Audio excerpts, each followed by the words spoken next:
Sean Stroman, council member, and our challengers, Jeff Kay and Gabriela Vargas.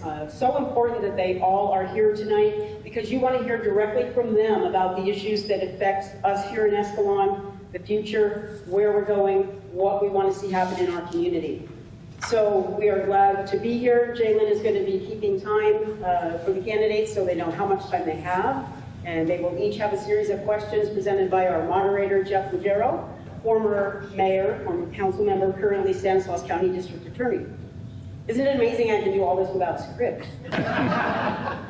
Anyway, I'm here very briefly because this is deadline day for Escalon. I still have to write a sports page and my front page. So I have a new part-time person who is here covering this for me. So very grateful for that. And her story will be in the October 23rd issue because we can't make it for tonight's deadline, unfortunately. But next Wednesday, the 23rd, we will have a story about tonight's forum. So tell the people that didn't come to read it in the paper. And I'd like to turn it over to Jeff. And again, thank you, Jalen, for letting us host this. And thank you, everyone, for coming. All right. There we go. Thank you, Marge, and thanks to the Escalon Times for sponsoring this along with the City of Escalon. Thanks to Jalen for putting this together in such a quick and rapid pace, but I think it's important that the community gets to hear from the candidates, and I think this is a very important forum. So with that, I'll go over the format for tonight, a couple of the rules, and then we'll get going with the pre-prepared questions. Everybody ready up there? All right, format, I'll be asking you some pre-prepared questions. Candidates will receive questions in sequential order. So we'll start with number one, everyone will go through that. The next question will go to candidate number two, and we'll go, everyone will get a chance to answer those questions in that order. Candidates will have 2 minutes to provide an answer. Timekeepers, I think Jalen is our timekeeper. He's in the back there. He will be able to indicate when a candidate has 30 seconds left of that 2 minutes, 10 seconds remaining, and at the end of that 10 seconds, you'll have to wrap it up. Candidates will be provided 2 rebuttal or response cards to use as desired throughout the forum. The response cards are an opportunity to share a counterpoint to a provided answer by another candidate. Please keep it civil. Rebuttal responses will be no more than 30 seconds in length and cannot be used on a candidate's opening or closing statements. The purpose of the rebuttal response card is to highlight, in a positive manner, any difference of view amongst the candidates. Members of the audience should not wear partisan or candidate clothing or merchandise. I don't see any signs. All right. Disparaging other candidates or past electeds is strongly discouraged and will be regulated by me, including potentially time lost on current or future answers. The intent of this forum is to hear from you about your ideas, your vision, and any actionable steps you may take to achieve that vision. We want to keep it about your vision for the city, what you want to do for the city, not past or present issues. The forum will include 8 to 10 questions total. We have 9 prepared questions for this evening. Half of the questions have been provided to the candidates. Well, 4 of the questions have been provided to the candidates. The remaining questions will allow an opportunity for spontaneous responses. All candidates will receive the same questions in advance, and I think you all got the same questions, all 4 questions in advance. There are no trap questions. Each question has been prepared to help understand more about you, the candidate, and your vision for the community. All right.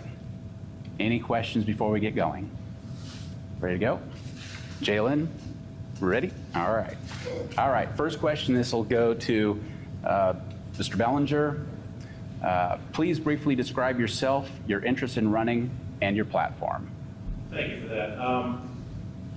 Escalon is what I'd like to call home forever. I grew up here. I was fortunate enough to go completely through school here from Dent, Elbertel, through the high school. When I got married, my wife is also from Escalon, went through the school system, and the first thought was we're going to raise a family, we're coming back home. We weren't that far off in the area, and we came back. I'm interested in the small town that I grew up in to maintain that for our kids and everybody else's. As far as a platform, I'm looking to be fiscally responsible, manage the finances for the long-term well-being of Escalon, not just a few years, while also maintaining our small town feeling for sure, and continue to support our low-growth ordinance that we have. I have to say, as a current council, we've worked well together with respect and professionalism towards each other, the various city departments, and the community at large. And I'm looking forward to continuing those efforts over the next 4 years if I'm fortunate enough to gain your vote and have those votes be back on council. Thank you. All right. Same question to Mr. Stroman. Please briefly describe yourself, your interest in running, and your platform. Good evening. Thank you all for being here this evening. It's important for us, for you to be here. I'm a dedicated member of the Escalon community with a passion for serving our city and ensuring that it thrives for future generations. While I didn't grow up here, I've lived here for over 20 years, and it's been afforded me a lot of community volunteer opportunities. I've been in the past chair and a member of the City of Escalon Planning Commission for 7 years. I was the founder of Cub Scout Pack 263, a member of the Escalon Unified School District Bond Oversight Committee, and a parent volunteer at Dent Elementary School. Over the last 2 years as a council member, I've worked to address local concerns and create positive change, from assisting our local senior citizens to supporting small businesses and strengthening our infrastructure and prioritizing public safety. My decision to run for a full 4-year term is driven for a desire to continue to support work. I believe Escalon deserves thoughtful leadership that listens to the community and acts with integrity. My platform focuses on ensuring our city's growth remains balanced, maintaining that small town charm that we love, while enhancing services and opportunities for all residents. I'm committed to transparency, fiscal responsibility, and fostering a safe and inclusive environment for all of our families, as well as businesses, both today and tomorrow. Thank you. All right, thank you. Mr. Kay, please briefly describe yourself, your interest in running, and your platform. So I'm Jeff Kay. My parents bought our house on First Street when I was 15 years old. Pretty much lived my entire life here, as far as I'm concerned. Everything before that was childhood, and really doesn't matter that much. Many of you know me from the many years that I worked at the body shop. I've written estimates for a lot of the people in this crowd and repaired their vehicles, helped them out with their insurance claims. Spent a couple of years working for Les Schwab doing commercial tires primarily. Maybe I changed a truck tire or a tractor tire for you at some point, or put tires on the minivan to run your kids around. I left Escalon Body and Frame about 6 years ago and went to work for an insurance company. And in the last 6 years, my job title is kind of funny, so it shows up weird on the ballot. Brief explanation, I'm an auditor who manages 17 body shops throughout the state. That's kind of, the name is weird, but that's what I do. All that to say, I'm fantastic with not only remembering numbers off the top of my head, but I have some great math skills that my parents were nice enough to pass down to me. I agree with making things fiscally responsible here, maintaining a town that we want to live in. That is the most important thing that I want people to know about me. When we moved to this tiny town, I remember thinking, man, this place is so small. How are we going to fit in here? This is so odd to me. You drive down the road, my dad would wave at people everywhere we went. I mean, how are you waving at people? You don't even know anybody. Because that's what everybody does. Watch them, won't wave at the next car, they'll wave at me. Sure enough, they did. It's that small town that I want to preserve. I've got 3 kids, and I want to be sure when they start producing grandchildren for me, that they're able to raise their kids in the same town I've had the pleasure of raising them. All right, thank you, Mr. Kay. All right, Ms. Vargas, please briefly describe yourself, your interest in running, and your platform.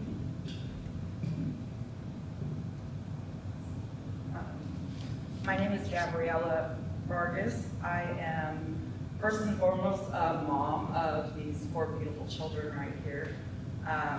I love woodworking and gardening and crime TV.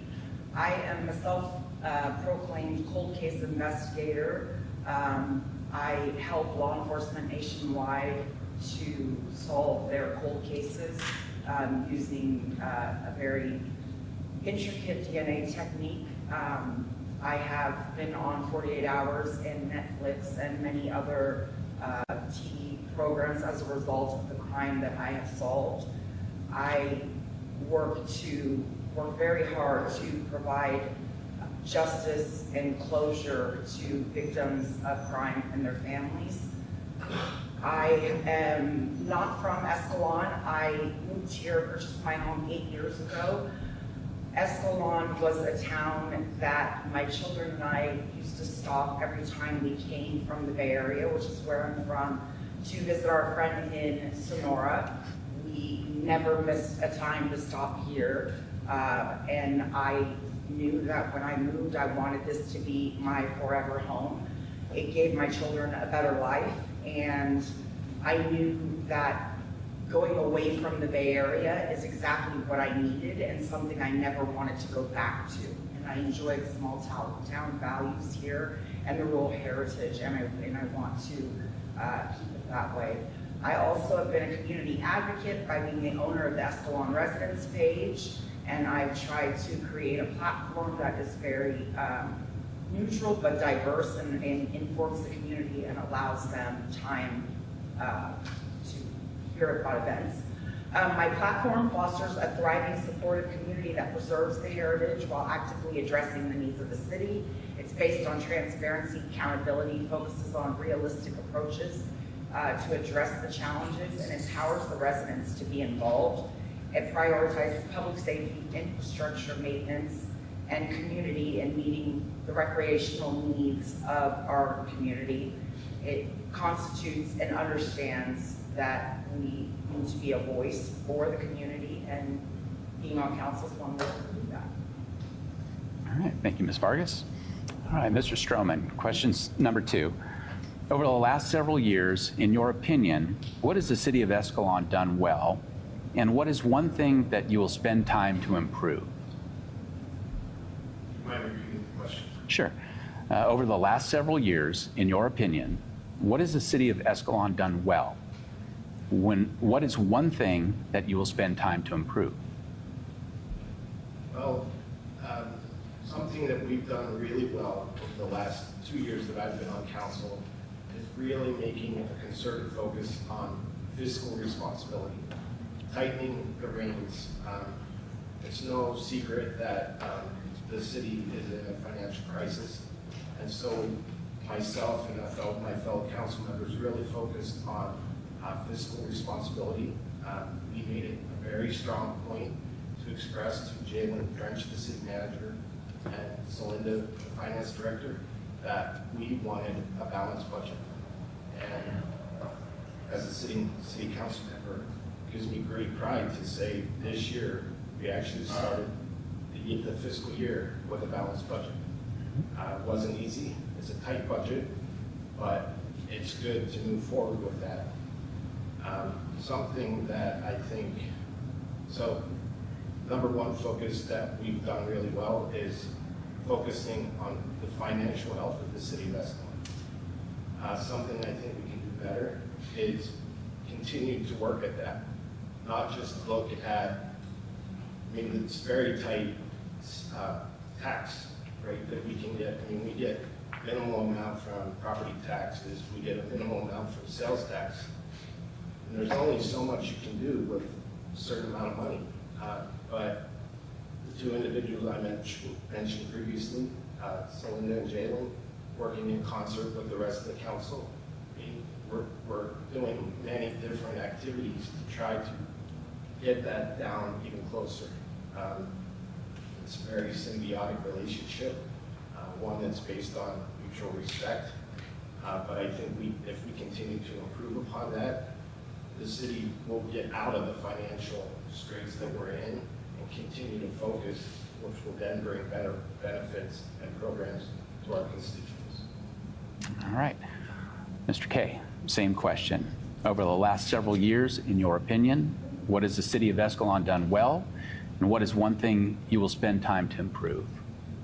I absolutely agree that through the work of Cylindra and Jalen, they have done a fantastic job of bringing in a balanced budget. Our city council obviously played an enormous role in that, and my gratitude to all of you. And a hat tip to every one of you that serves on our city council today for that. One of the things that I think that we have, as a city, done a horrible job of is, number one, supporting local businesses and growing local businesses. We need to import businesses. We need to be out petitioning businesses to come to this town. As Sean stated, the limited resources that we have to make a tax base from to be able to bring funds into the city, really the only way that we can expand that is through business growth. There are so many wonderful opportunities around our town. We have a highway that sees over 40,000 cars a weekend, but we aren't getting them to stop. There's nowhere to pull a bus and a fifth wheel in, comfortably. We aren't attracting them to Main Street when they come into town. They're driving right through. If they do stop, they may be getting gas, but that's pretty much it. Maybe stopping to talk about Burger King. It's about the only place that you can pull that size vehicle. I think that's something that we really need to focus on, is those vacant lots that are sitting on 120, overgrown, and make our town unfortunately look very bad.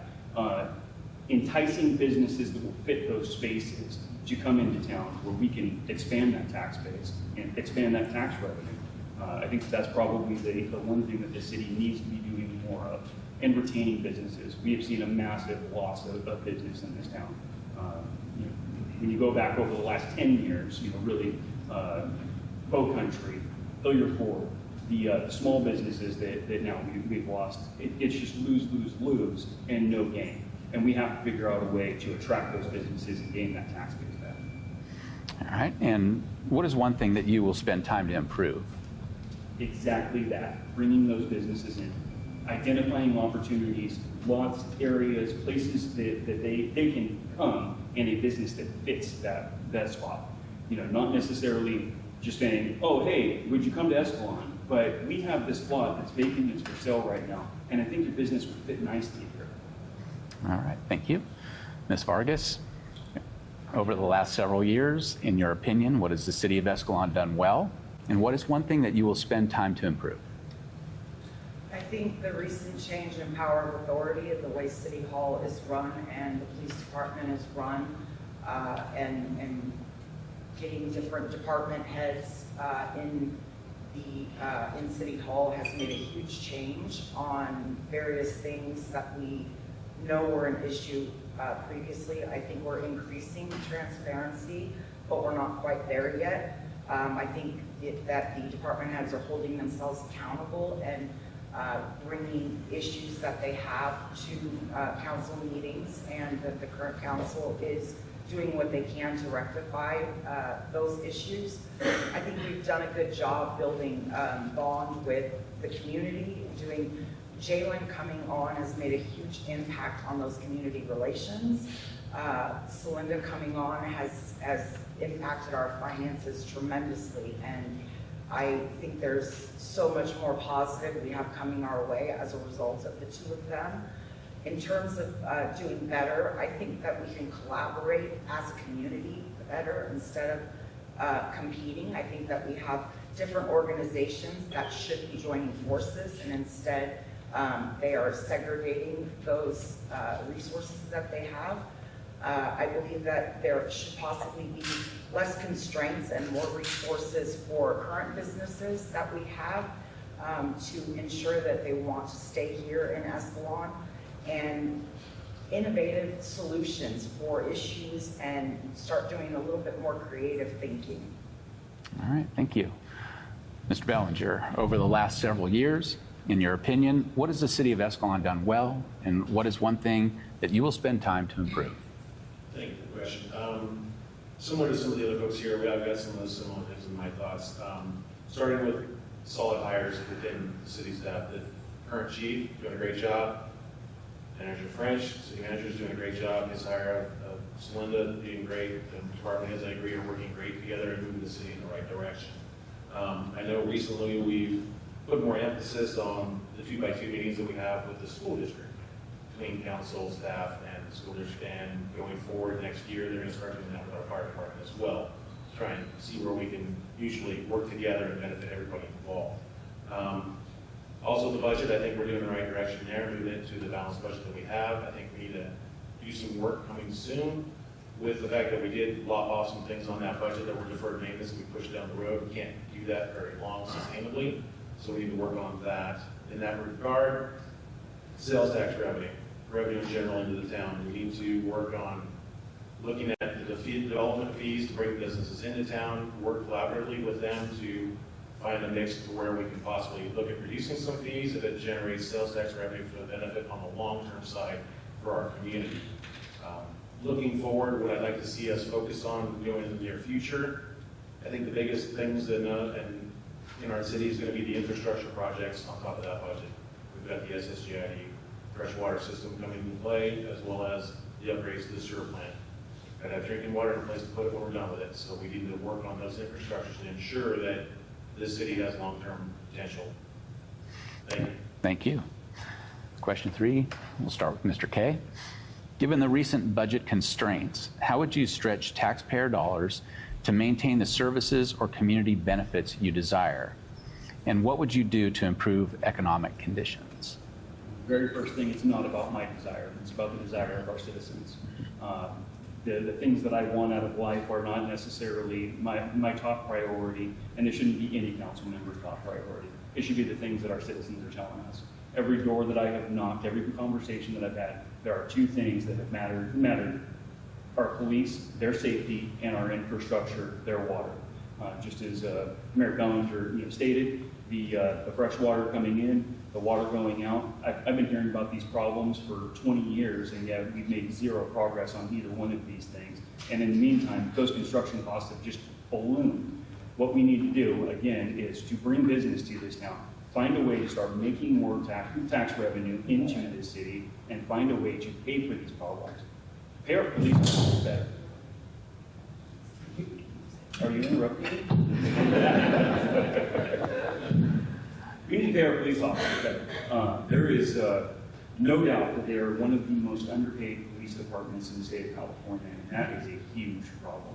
And not only is that just an absolute disgrace to a wonderful city, but we don't maintain our officers. We're constantly training officers just to see them show up in a Manteca police uniform, or a Ripon police uniform, or a Modesto police uniform. We have to do better for our officers. They shouldn't be living on a wage that isn't livable in the city that they're serving. And we've got to figure out a way to bring in tax revenue to be able to pay them better. I know that there was a recent negotiation that was done with no back pay attached to it. And even where those, where the rates went to, it wasn't nearly high enough to get them to a point where they can purchase a home in town. How are we expecting the people that protect us to not even live in the city that they're serving? It makes no sense. We've got to figure out a way to do better. And like I said, I absolutely believe that we can identify places in town where we can bring business, point it out to them and say, you'll fit here, what do we got to do to get you here? And then negotiate that, the development fees, the cost to hook up, get started in town, and find a medium that works for both of us where it's all mutually beneficial. All right, thank you. Ms. Vargas? I'm not going to interrupt you. All right, Ms. Vargas, given the recent budget constraints, how would you stretch taxpayer dollars to maintain the services or community benefits you desire? And what would you do to improve economic conditions? I think to be responsible with our taxpayer dollars, I would ensure important residential services get funded first. I would prioritize financial transparency and accountability. I would regularly review programs for efficiency and cut unnecessary costs. I would also look for state and federal grants to support various projects that we may want to see happen in town. In an effort to improve current economic conditions, I would support current businesses with incentives and resources to help them remain in Escalon. I would offer mentorship to new entrepreneurs looking to start a new business in Escalon. I would continue maintaining infrastructure, and again, I would support our police. I don't think that the community realizes the difference in that it would make if we were to start maintaining and not having such a high turnover rate of our officers. All right, thank you. Mr. Bellinger, given the recent budget constraints, how would you stretch taxpayer dollars to maintain the services or community benefits you desire? And what would you do to improve economic conditions? Looking to stretch the dollars, it comes down to the budget. I know that we shaved off everything we could in the last year. Each year there's 5 to 7% growth in revenue just by the nature of the world that we live in between property tax and sales tax. So being mindful of that, keeping it as tight to the best as we can, look for those efficiencies to cut where we can. There's not much there. Our department heads have done a really good job with that in the past, but there's always room to reevaluate as a team and see what's there. Going forward, I've had the pleasure of working with SJCOG over the last few years. Got to work as the chairman of the executive committee and the board. I was able to fight for some funds that were looking to be transferred back to the county. That were unused money from transportation, and we were allowed to keep that $300,000 for our roadways that are currently instead of going back to the county. SJCOG, we had a competitive bid process for the park money downtown. We haven't made the project move forward. We had some delays here and there, and with that, SJCOG does have the right to take the money back at this point. We've passed that deadline, and it could be back in the county because of the relationships I have with them. I continue to fight, and that money is still available for us. I think that as a community, whether it's me to continue on SJCOG or one of the others that are on council, it's important to have those connections because there's a lot of grant money that is involved with the county that I'm not sure that everybody has actually access to see unless they're in those meetings, and it's really important for our town to continue that commitment there. As far as moving forward, trying to improve the economic conditions, I kind of touched on it a bit ago about the new businesses, looking to give some incentives to bring those new businesses in, slash those funds to get them in as far as the development fees so that we can get that long-term growth with the revenue. I think it's very important that we focus on new business coming to town. Sales tax revenue will definitely drive growth for our budget so that we can afford to pay for the things that we want in our town for our community. Thank you. All right, thank you. We have a rebuttal? All right.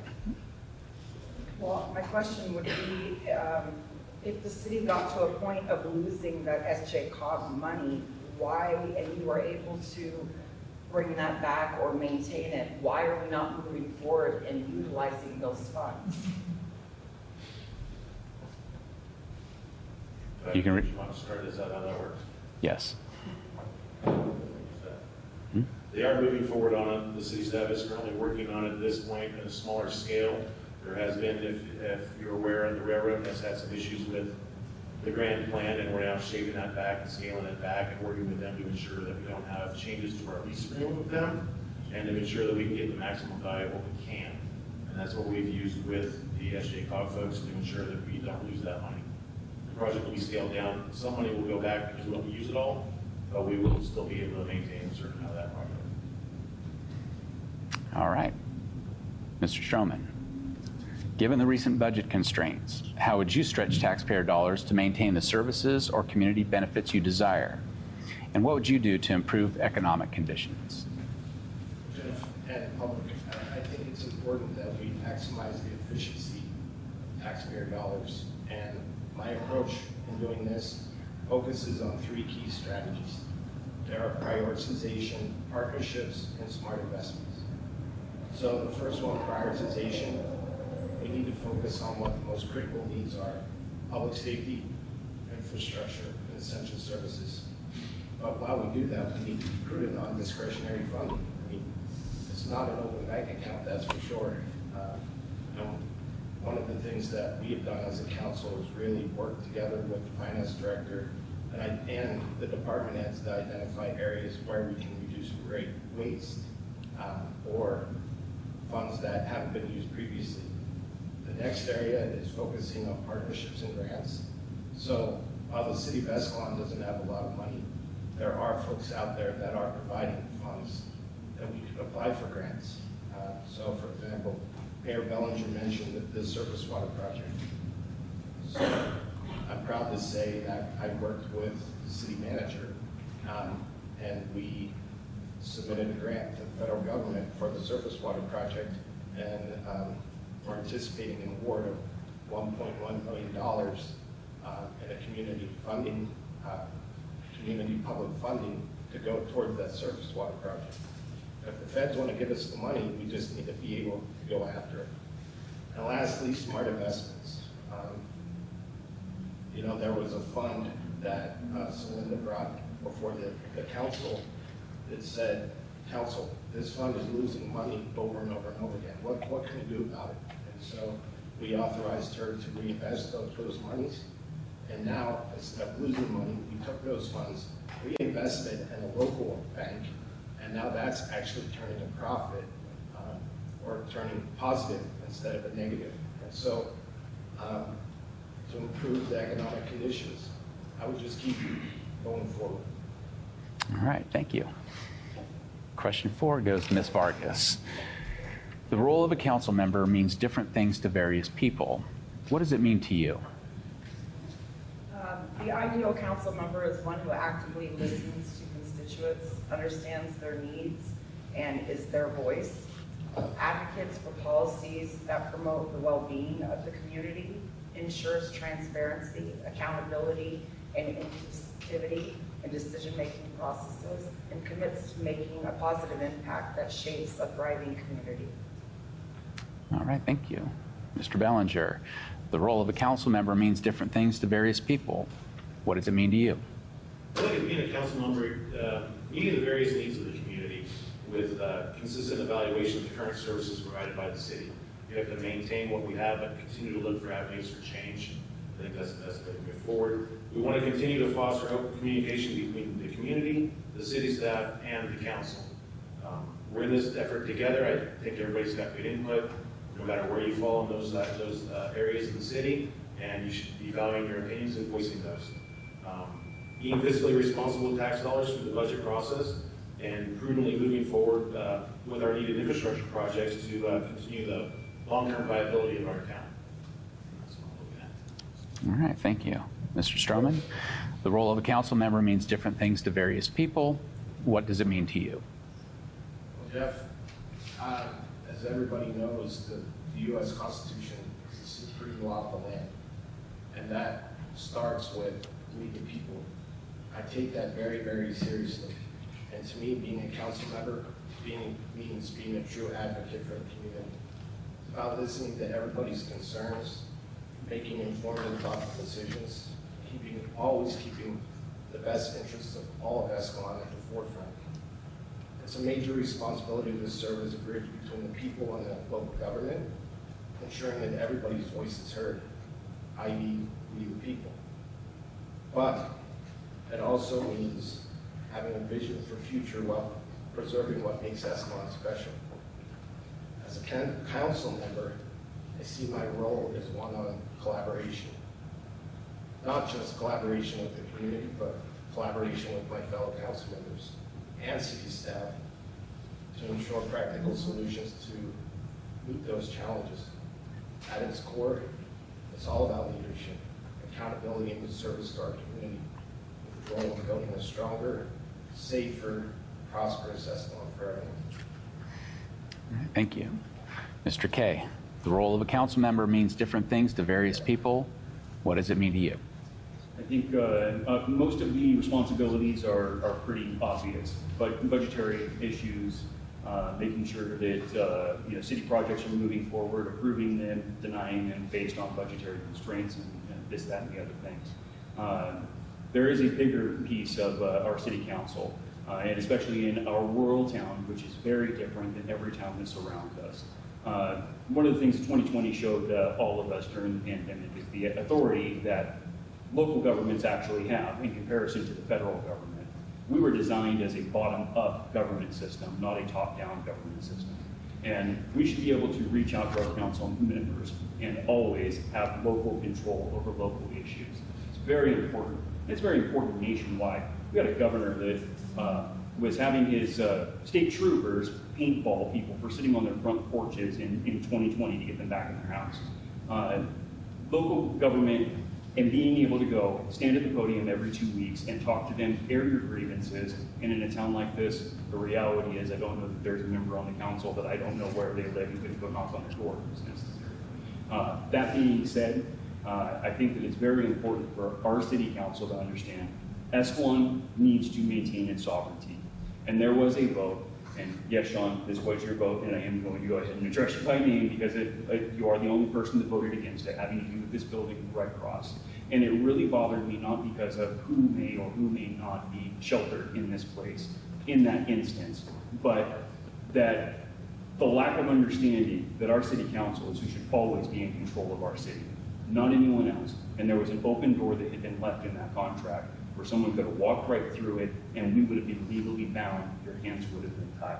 And that concerns me very badly. All right. Response card, Mr. Stroman.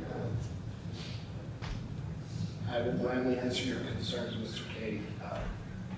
So I mentioned this at the last city council meeting, and if you go back, anybody of the general public goes back and watches the August 5th council meeting where the Red Cross vote was determined, it was made very clear to the council that we, as a city, have first right of refusal. Our hands would not have been tied.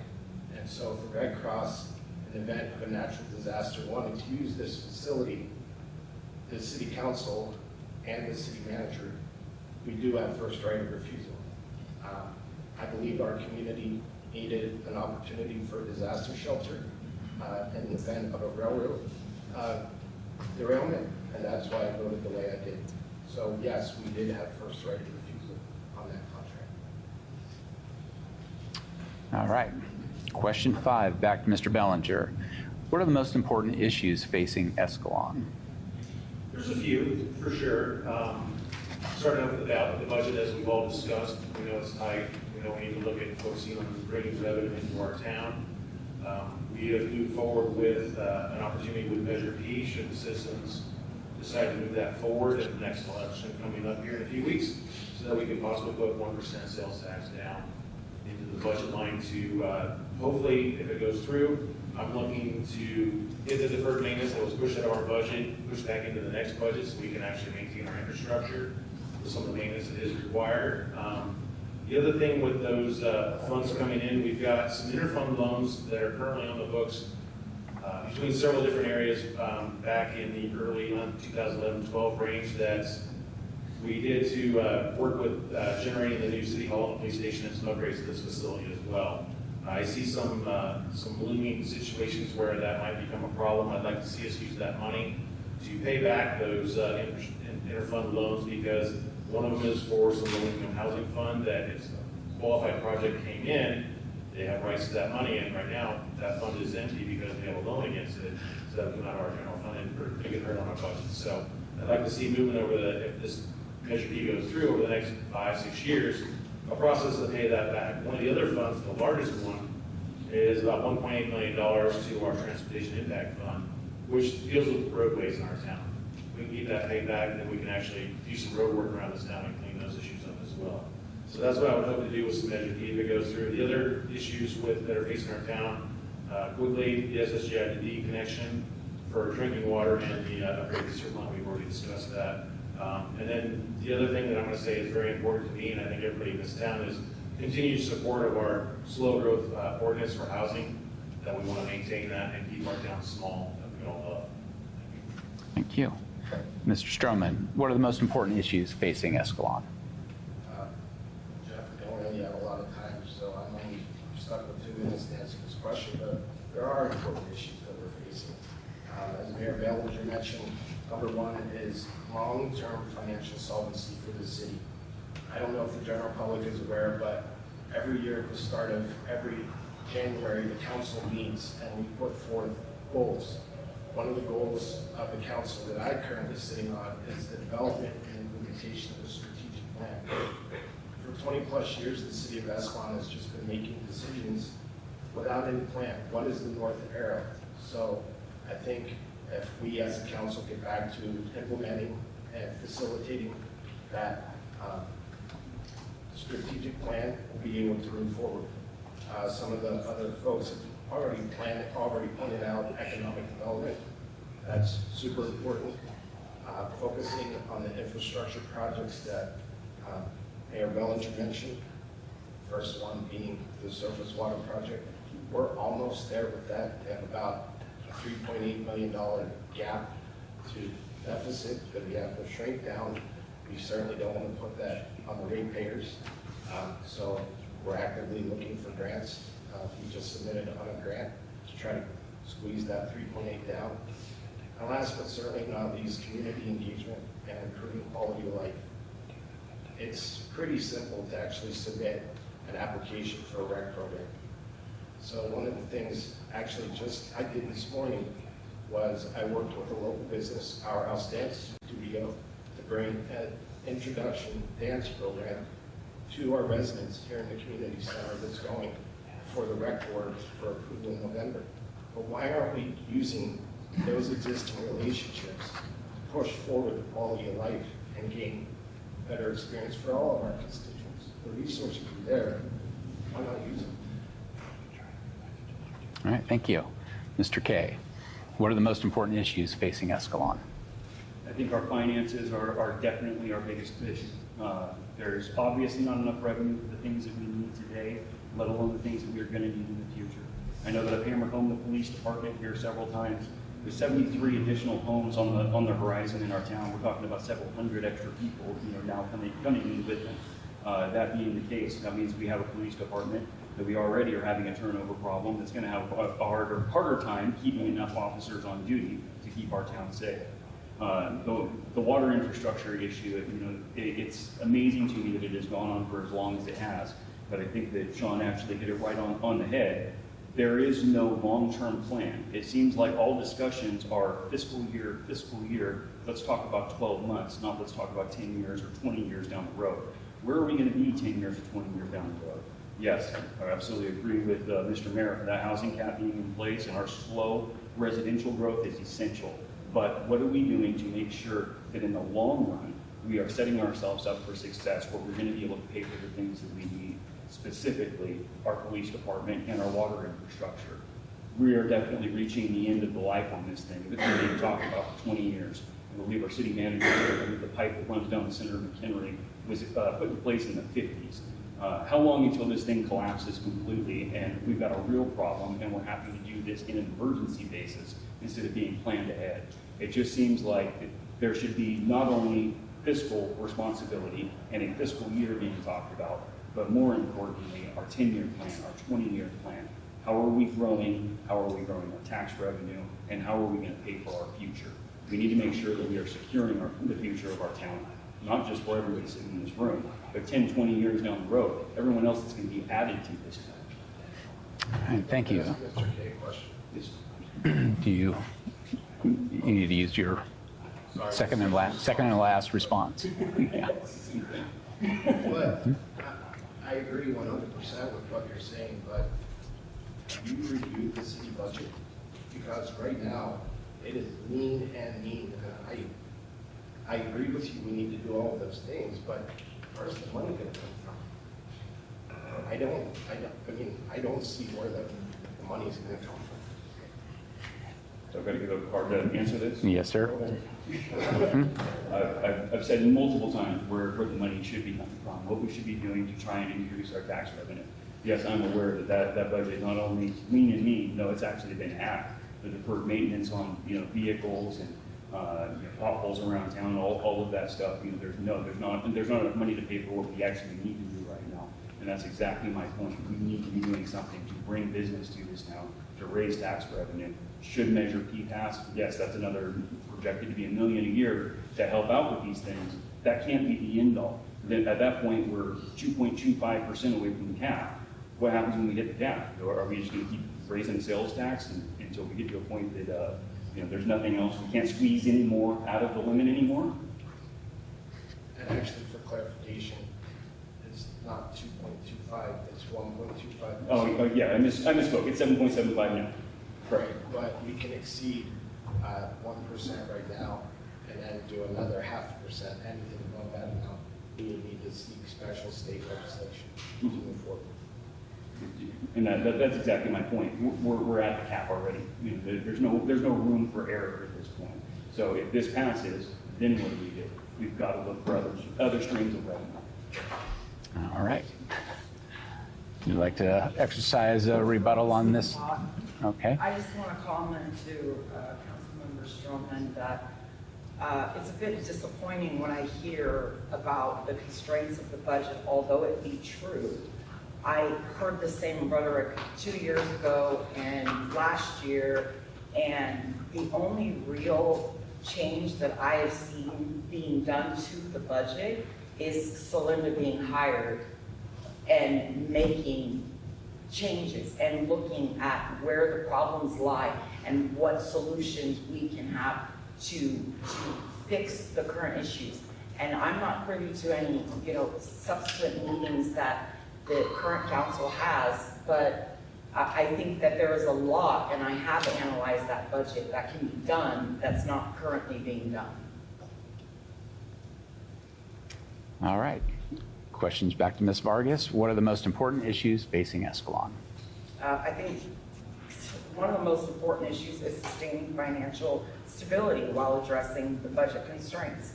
I think that, as someone who has gone over that budget, there is a lot of spending that I believe is unnecessary that we are doing.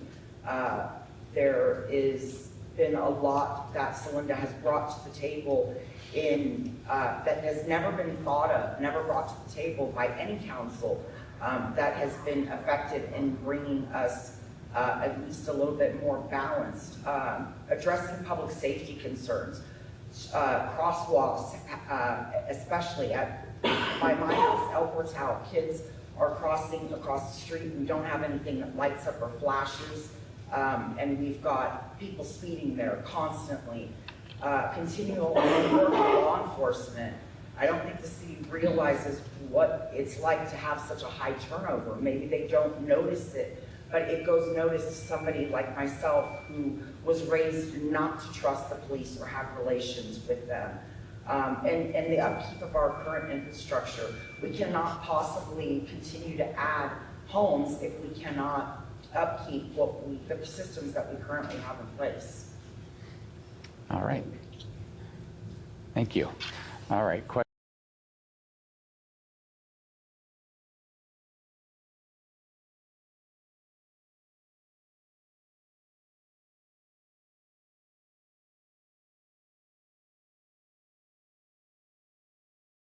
Mentioned the supreme law of the land and the Constitution. It starts with we the people. It doesn't start with Gavin Newsom as king. It starts with we the people. And I feel like there's a multitude of issues that the state of California is trying to put mandates at a local level that, quite frankly, I'm sick and tired of. It's just ridiculous. I'm all about local control, and I'm voted in by the residents of Escalon. So if the state of California is trying to force something on us, and I'm not serving the will of the people, then what am I doing as a council member? So to answer your question, I think if the state tried to force a mandate on us, and I was forced to make a decision, and I knew in my heart that that wasn't in alignment with what the population of Escalon wanted, I'd probably resign my seat as city council. All right, thank you. Mr. Kay, how would you navigate a state mandate which requires Escalon to comply with a regulation or policy that you know will be unpopular with the community? The last thing that I would do is back down. I absolutely am resolute in my beliefs, and standing up against wrong, regardless of the political ramifications, I wouldn't hesitate. I would have no problem bringing up a motion right there at the city council to ignore the mandate. I'm sorry, but that's why we have local control. We are supposed to be able to push back against the state, and I 100% would. There is nothing about me that would ever bend a knee to a greater entity, and they may have to throw me in handcuffs to do so, but I would not back down about that, and I can promise you that.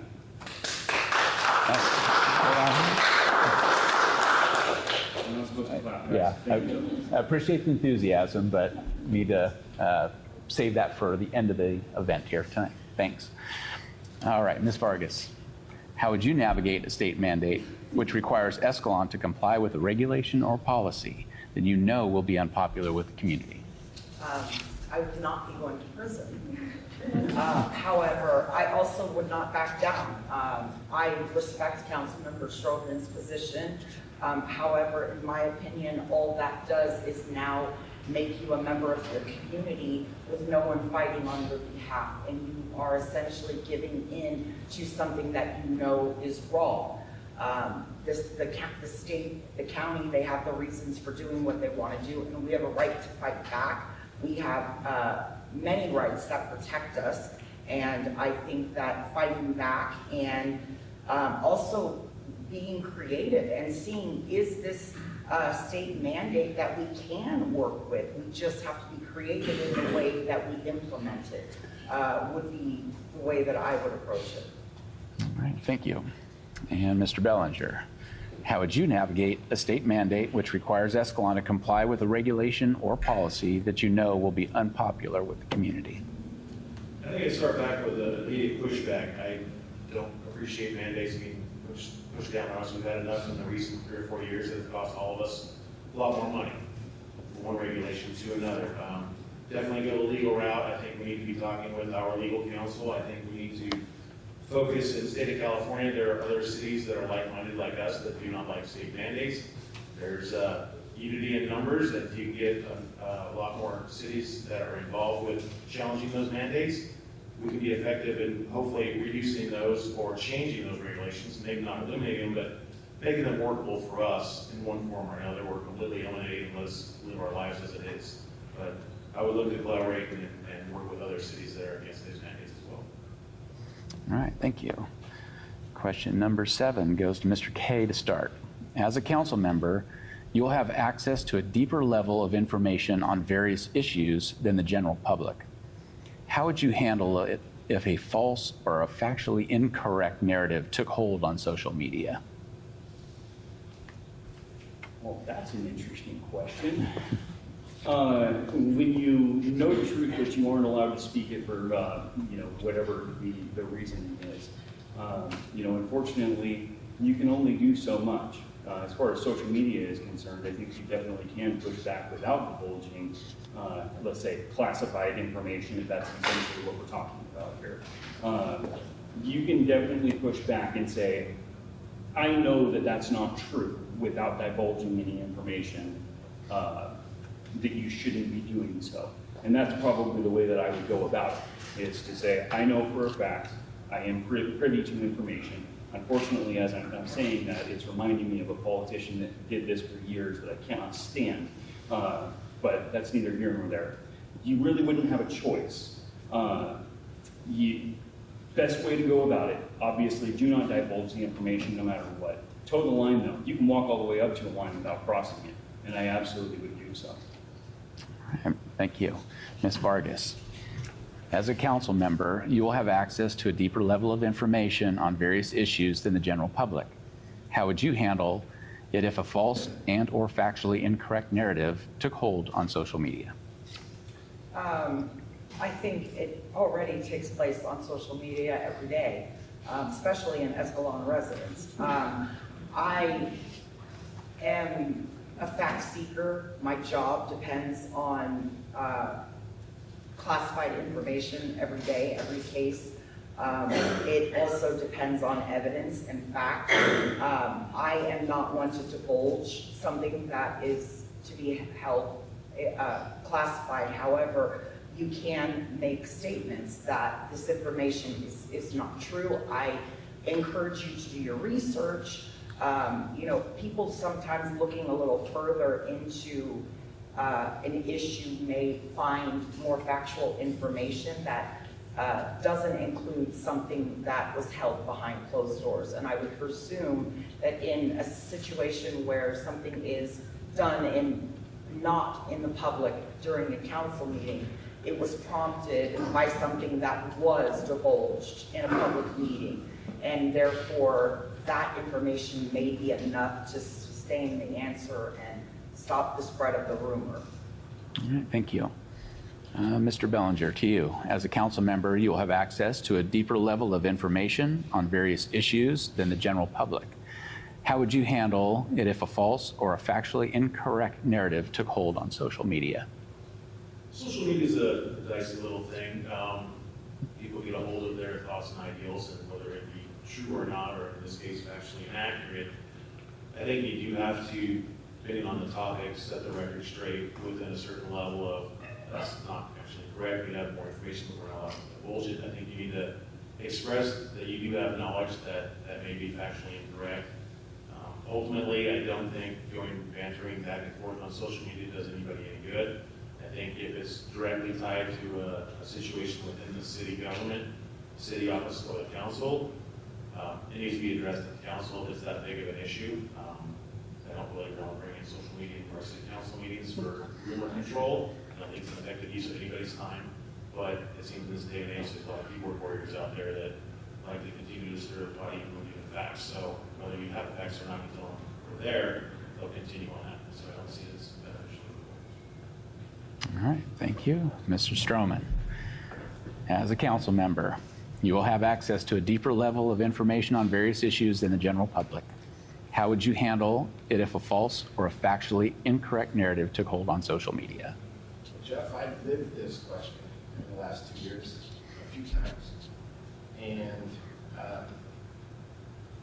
I've sought out advice from our city manager, our city attorney, and boy, I was one of those keyboard cowboys like Mayor Bellinger.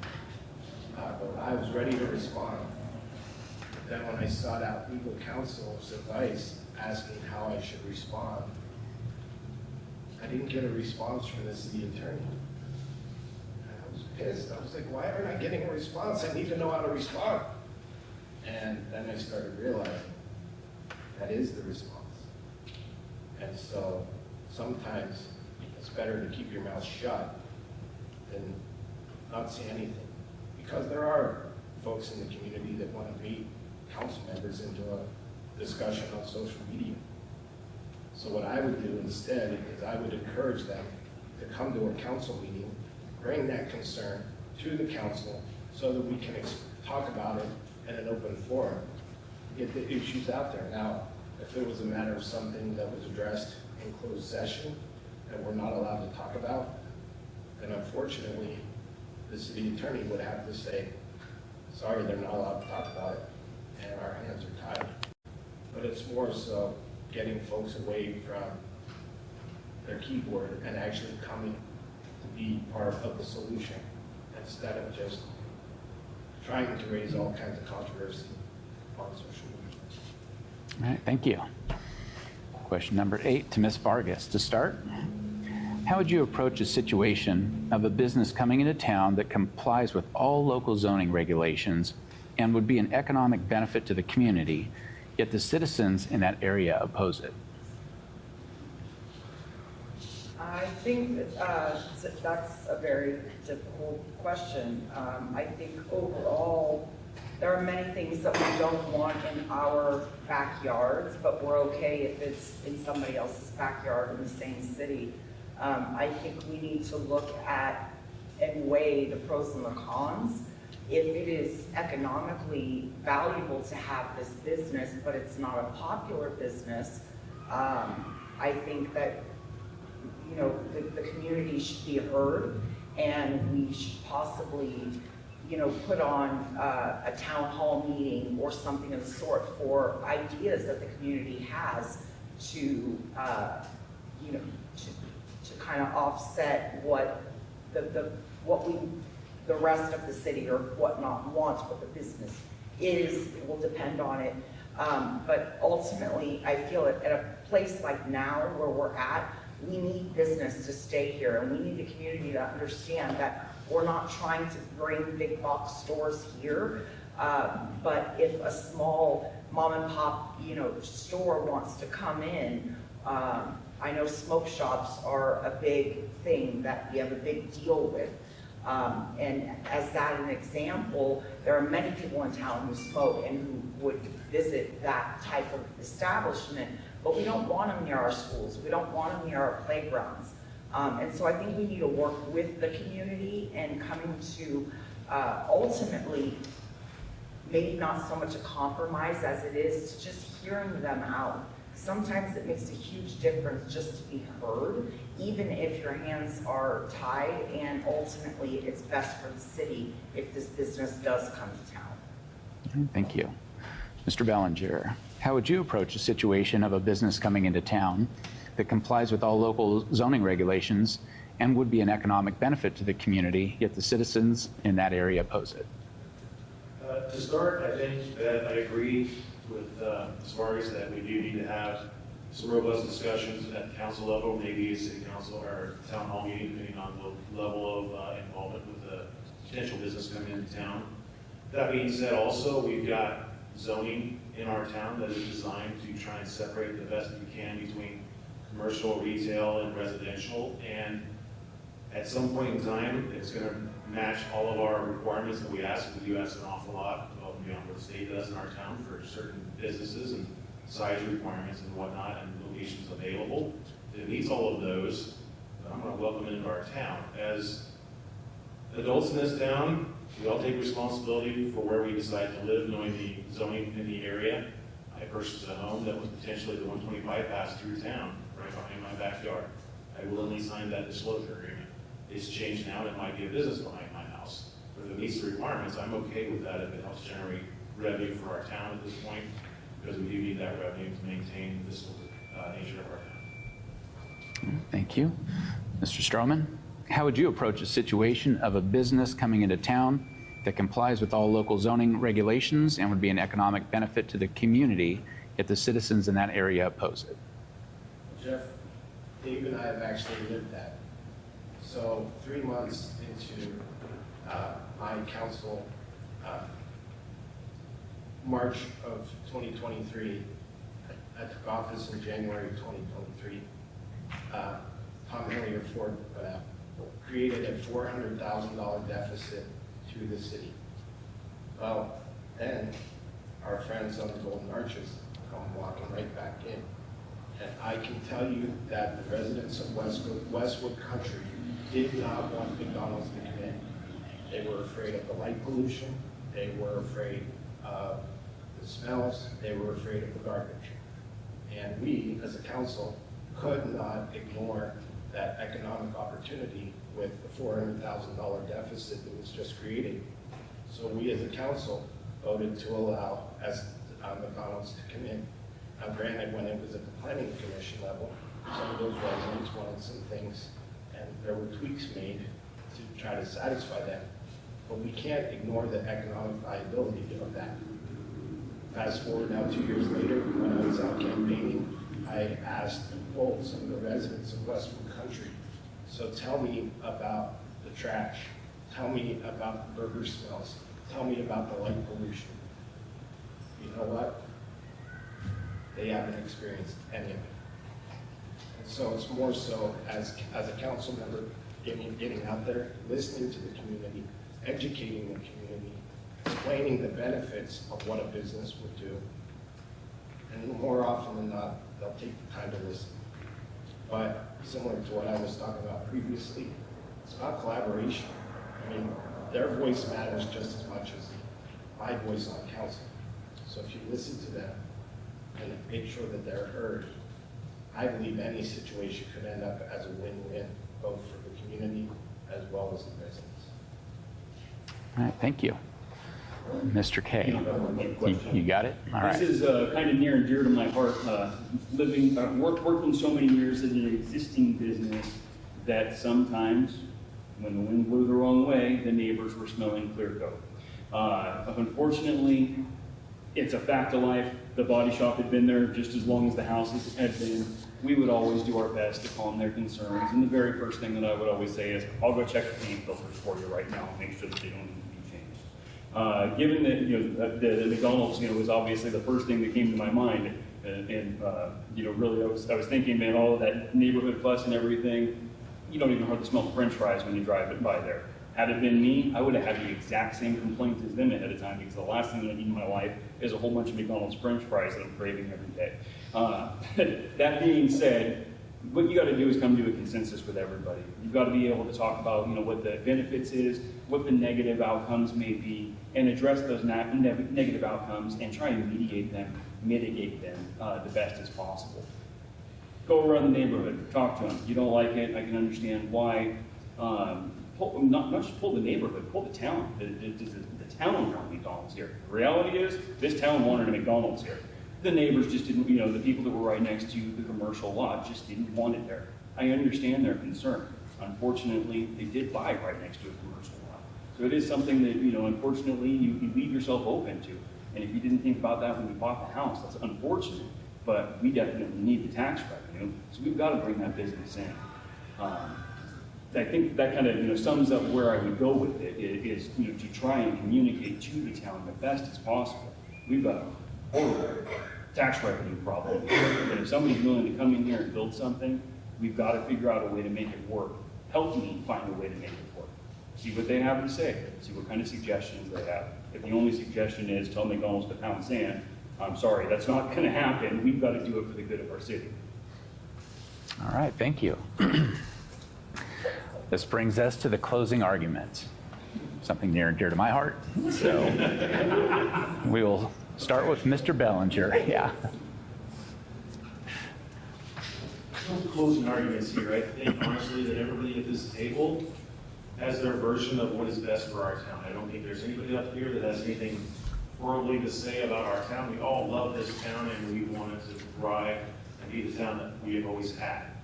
There might be a little twist here and there with the avenue that we take here from one point to another, but at the end of the day, we all want to maintain the town we grew up in and we currently live in. And that's what I'm hoping to continue to do with another term on our council, and I'm looking forward to votes. And if it doesn't happen, that's okay too. We're all staying involved in this town because I think everybody up here still wants the best for our town. So thank you for tonight. I appreciate Mr. Legero, the Escalon Times, and the city staff that put this on, and we look forward to seeing that in the newspaper March. Thanks. Thank you. Mr. Stroman. I wanted you to repeat the question. Closing argument. Okay, yes, I'm going to call you your own, but Not yet. First of all, I really want to say that thank you to Jeff and Gabriella. I respect the fact that you both went around. It's really important because that's what makes our democracy a democracy. But as we look forward to the future, I want to thank the constituents and the communities for the trust you've placed in me over the last 2 years. It's truly been an honor to serve the community, and I'm proud of what we've accomplished together, both in the community level and as a council. But I know that there's still more work to do, and we need to continue to ensure that our city remains the small town that we love, where everyone can thrive. I'm running for a full 4-year term because I believe in the potential of this city and the people who call it home. With your support, I'll continue to fight for safer neighborhoods, stronger local businesses, continued improvements to better infrastructure, and more opportunities for all. I promise to keep listening, keep engaging, and keep working hard on your behalf. Together, we can build a stronger future for the city of Escalon and its residents by utilizing our resources and our partnerships at League of California Cities, working together for local control, pushing back on the state of California, and making a true concerted effort of all 7,400 residents to promote Escalon first. Thank you, and I humbly ask for your vote. Thank you, Mr. Stroman. Mr. Kay. I agree with our mayor over there that every one of us is running because we're looking forward to the good of our city. It's obviously a service position. This isn't something that anyone is doing for a vanity project, and I certainly am not. I love this town. I have loved living in this town. I've loved raising my children in this town. I've loved being at our homecoming parades and building homecoming floats with my wife for our elementary school. I've loved being involved in our community. The things that have been done here, especially in the last couple of years under such a tight budget, have been absolutely wonderful. And again, I tip my hat to you gentlemen and the rest of our council members for doing such a fantastic job. I just want to serve you guys. That's it. I want to save our town for exactly what it is. We need to grow. We need to grow we need residences, we need businesses, we need tax revenue, but we all want to make sure at the end of the day, this is still Escalon. That's the most important thing to me. That's why I'm running for this seat, for either of these seats, I guess is what I should say. It's because I love this town, and my only reason for getting involved in this race is to serve you guys and the needs of this community. Just like John said, I would absolutely love to have your guys' votes. Thank you all so much for coming out here tonight. Anybody that's watching on the live stream, Escalon Times for putting it on, you for sacrificing your time and repeating the question and repeating the question and repeating the question. But I thank you guys all for at least hearing me out and giving me the shot to be able to sit up here and run for the seat. Thank you, Mr. Kay. Ms. Vargas. I am committed to fostering a thriving, supportive community that preserves and honors our rural heritage while actively addressing the contemporary needs of our city. If elected to City Council, I promise to uphold my principles of open communication and accountability in all decisions, responsible budgeting and financial practices, realistic, actionable approaches to address community challenges, to empower residents to participate in shaping the future of Escalon, and to support development that embodies the values and character of our small town. My goals are to prioritize public safety and community awareness, to develop innovative strategies to generate revenue and support our local businesses, to enhance parks to include sensory activities, water features, possibly a designated dog run, and additional restrooms, but also to implement recreational activities that are tailored to meet the needs of individuals with limitations and disabilities. I love this town. I moved here because I knew I wanted to raise my children here. I got away from the Bay Area and don't want to see it here. I want us to maintain slow growth that keeps us thriving. I don't want the panic that we're in a deficit or that we don't have the money to maintain our infrastructure or any of the possible issues that go awry when you're not thriving.